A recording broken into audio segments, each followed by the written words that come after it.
mga friends, it's Almae Astle again. Before we start, don't forget to like and subscribe to my channel, okay? Our recipe for today is pork pepper steak, okay? And this is very delicious and you can make it at home. Kasi kadalasan to palaging nag-take out sa Chinese restaurant kasi masarap nga. Maraming nag-take out ito. Because we think that the recipe is hard to make it, but it's just very easy and I know you can do it. Okay? So, what we're waiting for? Now, let's come and let's start cooking. Don't forget to like and subscribe.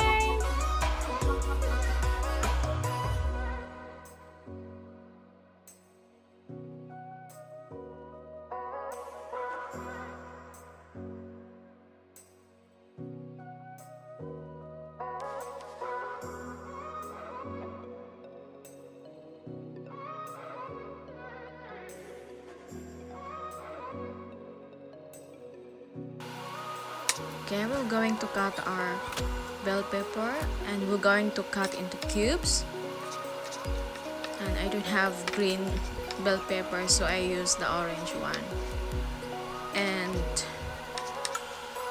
we'll cut also the onion, the cubes. I just use half of my onion because it's too big. So I just cut like this and separate. This is our fresh vegetables that we're going to put in our dish.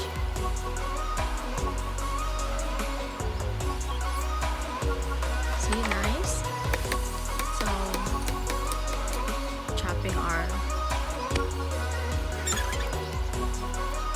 garlic. Should be. It's delicious if lots of garlics to the pork. I really like the garlic. I really like the taste of the garlic. So I just put lots of garlic as much as I can. I like to put lots of garlic. This really tastes good. And this is how we prepared our pork. So my pork is just little frozen so that it's easy for me to cut. Kasi kailangan natin yung cut na manipis. Talagang manipis para madali lang siyang maluto. So, like that. Cut lang natin ng manipis.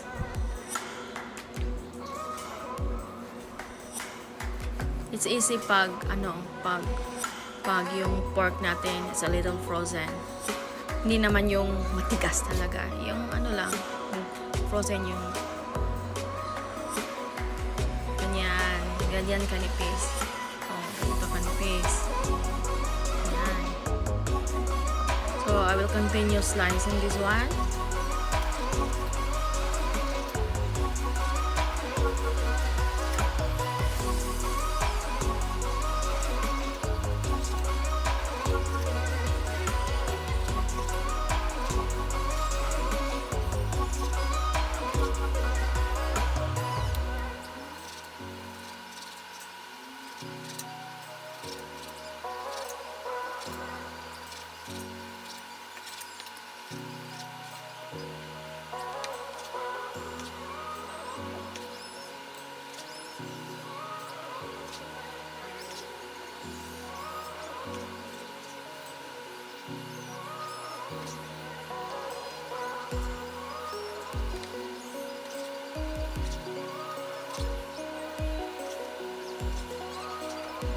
Okay, we're done cutting our pork. Ready na.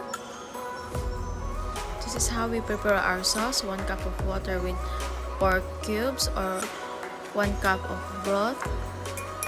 2 tablespoons of oyster sauce and 2 tablespoons of soy sauce.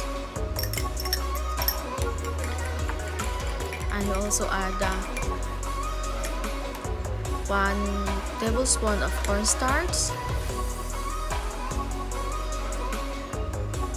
so that yung sauce is maging sticky, and sugar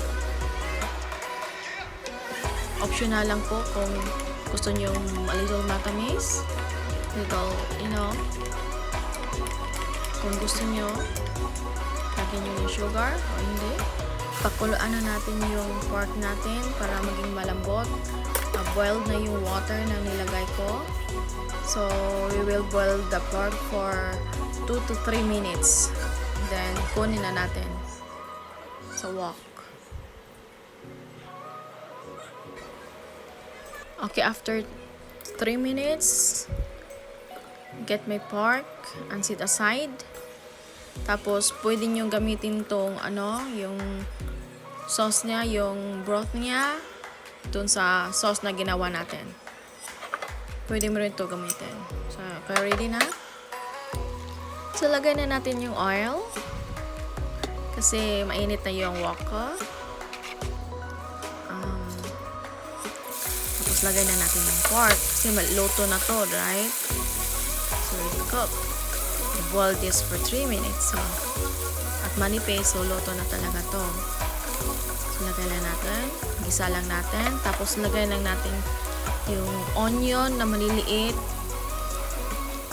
Slice lang natin yung little onion. Sa gitna, lagay natin. Tapos, ilagay na natin yung maraming garlic. Ayan. Ang sarap talaga ng garlic. I really like garlic. Let's mabuti din sa katawan natin yung garlic na yan. So, gisa lang natin. Smells so good. You can smell the garlic, guys. It's really good. Then, ilagay na natin yung bell pepper. Saka yung onion. Bell pepper saka yung onion. Yan. Makulay. Ang ganda ng kulay. Beautiful.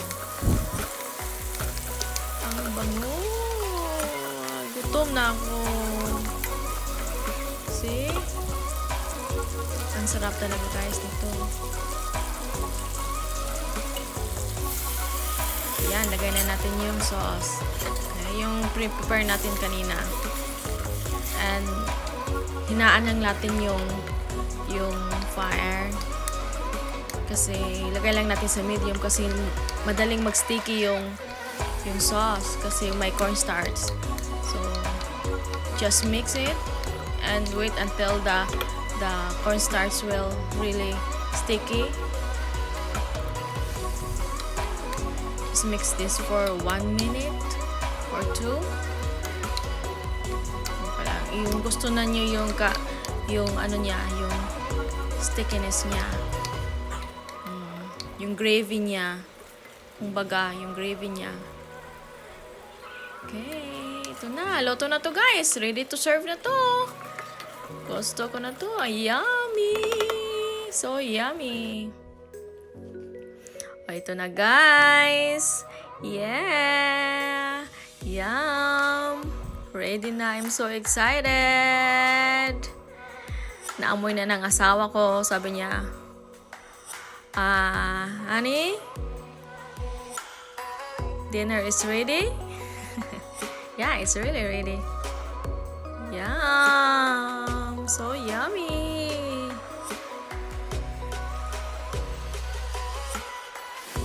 Dinner is ready. So yummy. This is our pork